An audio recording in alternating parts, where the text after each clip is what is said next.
तो hello guys, आपका मेरे channel technology upon study with games पे स्वागत है। तो आज हम करेंगे डायरेक्टरेट ऑफ एजुकेशन की तरफ से दी जाने वाली वर्कशीट नंबर 50, जो कि क्लास 9th की और डेटेड है 10 अगस्त 2021।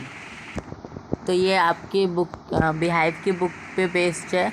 The fun they had first chapter है आपकी बिहाइव की बुक पे बेस्ड। तो आप कॉम्प्रहेंशन पैसेज है, तो आइए करते हैं हम start. Read the passage given below and answer the questions that follow. तो रीड करते हैं, स्टार्ट करते हैं फिर हम अपना passage. Authored bye Isaac Asimov, this story takes us to the world of future where computers will play a major role. Margie and Tommy, aged 11 and 13, are the students in the year 2157. Tommy finds an old book about school in the attic.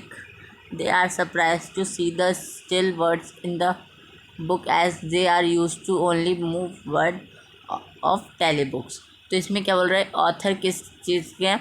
इस chapter के author हैं इसैक Asimov, और जो कि इसके बारे में बता रहे कि फ्यूचर में कैसे पढ़ाई के लिए कंप्यूटर मेजर रोल प्ले करेगा अपना। और इसमें दो बच्चों पे बेस्ड है। तो आइए करते हैं। इसके बारे में बताया था।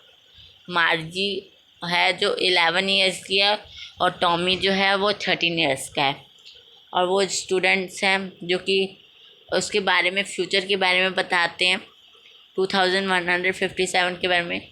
तो इसमें टॉमी ने एक ओल्ड बुक फाइंड करी जो कि हमारे ईयर की हो सकती है या फिर बहुत पहले की भी हो सकती है, और वो स्टिल मतलब कि जो खड़े वर्ड्स थे उसको देख के सरप्राइज हो गया वो। और जो कि उसने मूविंग वर्ड्स देखे थे टैली बुक्स पे। टैली बुक्स वो जो होती हैं वो जो कि स्क्रीन पे डिस्प्ले होती हैं। तो ये देखें, नेक्स्ट पैरा पढ़ते हैं। Tommy thinks of it as wastage of resources because the telly books last longer and contain many books together, but Margie hates school as she is getting test after test and she is performing badly in geography.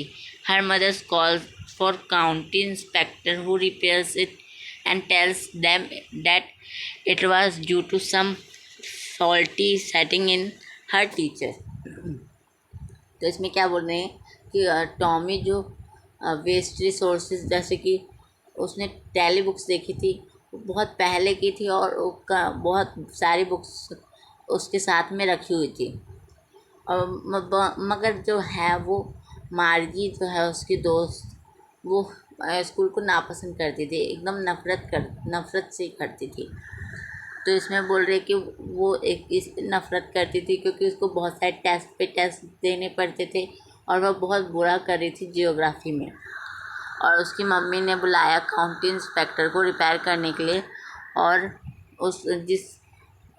उसने robot को repair करने के लिए बुलाया उसकी mother ने। और county inspector ने कहा कि इसमें फॉल्ट है, कुछ सेटिंग करना पड़ेगा इसमें, कंप्यूटर टीचर में एक फॉल्ट है। तो Margie is curious and interested to know more about the old school. Then Tommy explained that centuries ago there used to be a man as a teacher. He taught the students of same age, same thing. He taught different subjects, asked questions and gave homework also in a separate building called school. तो मार्गी बहुत curious थी, जैसे जिज्ञासुक थी, और वो बहुत जानना चाहती थी कि पुराने स्कूल में कैसे होते थे, पुराने स्कूल में बहुत मज़ा आता होगा, ऐसे ही जानना चाहती थी। तो टॉमी ने, उसके दोस्त ने उसे एक्सप्लेन किया कि बहुत सेंचुरीज पहले एक टीचर्स थे, मतलब कि एक मैन था जो कि टीचर्स का रोल निभाते थे, ना कि रोबोट थे। और उसने ये भी कहा कि स्टूडेंट्स जो सेम एज के हैं वो सेम थिंग्स पढ़ते थे, और वो अलग अलग सब्जेक्ट पढ़ सकते थे, और वो क्वेश्चन भी पूछते थे अपने टीचर से, और अपने टीचर से जो है होमवर्क लेते थे, और अलग सी बिल्डिंग्स में भी बैठा करते थे। तो इसमें नेक्स्ट पैरा पढ़ते हैं।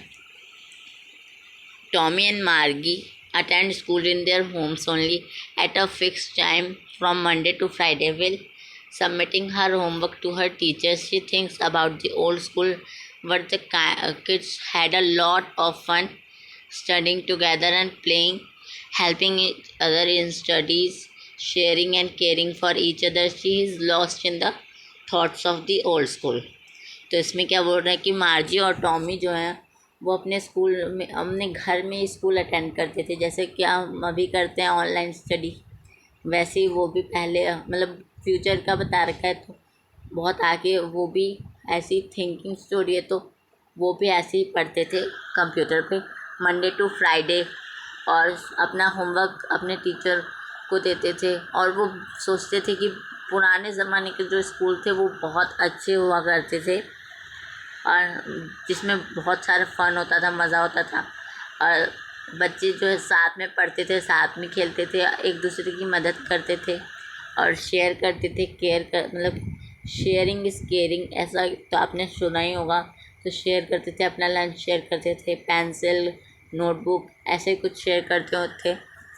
और ये लॉस्ट मतलब कि वो लॉस्ट हो गया, जो थॉट था पुराने स्कूलों के बारे में वो धीरे धीरे जाके लॉस्ट हो गया, मतलब कहीं गुम सा गया।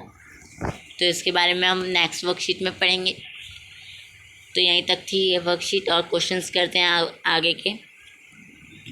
The author of the story is, the author of story कौन थे, ट्राई करते हैं। तो इसैक असिमोव ऑथर थे स्टोरी के। तो मार्गी और टॉमी कितने साल के थे, 11 and 13 years old। तो यहाँ पे देख सकते हैं। Next they were dash to see the still words in the book. तो वो स्टिल वर्ड्स को बुक में जो स्टिल वर्ड्स थे उसको देख के क्या हो गए, सरप्राइज हो गए बिल्कुल। Margie was getting test after test and she was performing badly in geography due to some fault in her teacher. She could not understand the subject. She did not study. She played all the time। तो उसकी teacher में क्या था, fault था, इसलिए वो बहुत बुरा कर रही थी अपनी ज्योग्राफी में। Tommy and Margie use to attend school at dash only. Homes पे अटेंड करते थे, अपने घर में ही अटेंड करते थे, जैसे कि हम अभी करते हैं। Tommy explain that centuries ago there use to be a man as a teacher. Next, fifth word in the passage means space just below the roof used as a storeroom। तो इस पैसेज में ऐसा कौन से word का meaning बन रहा है जो कि space just below the roof use as store room. तो जो कमरा खाली था वो स्टोर रूम की तरह यूज़ होता है, तो इसमें एटिक यूज़ हो रहा है। Which part of this speech does the underline words belong to in an old book, an old school and a fix time. तो इसमें क्या बोल रहा है कि अंडरलाइन करना है इसमें जो भी वर्ड्स बिलोंग करते हैं स्पीच से, जैसे कि इसमें ट्राई करते हैं। तो ये क्या बिलोंग करता है, एडजेक्टिव बिलोंग करता है, क्योंकि ये क्या है, ओल्ड है और ये भी ओल्ड है। ओल्ड मतलब कि किसी चीज़ की एडजेक्टिवनेस बताता है, इसलिए एडजेक्टिव। तो यही तक थी हमारी ये वर्कशीट कंप्लीट करके अपने टीचर से ज़रूर चेक करवाइए। मेरे चैनल को सब्सक्राइब कर दीजिए, मेरी वीडियो को लाइक कर दीजिए। Thank you and bye.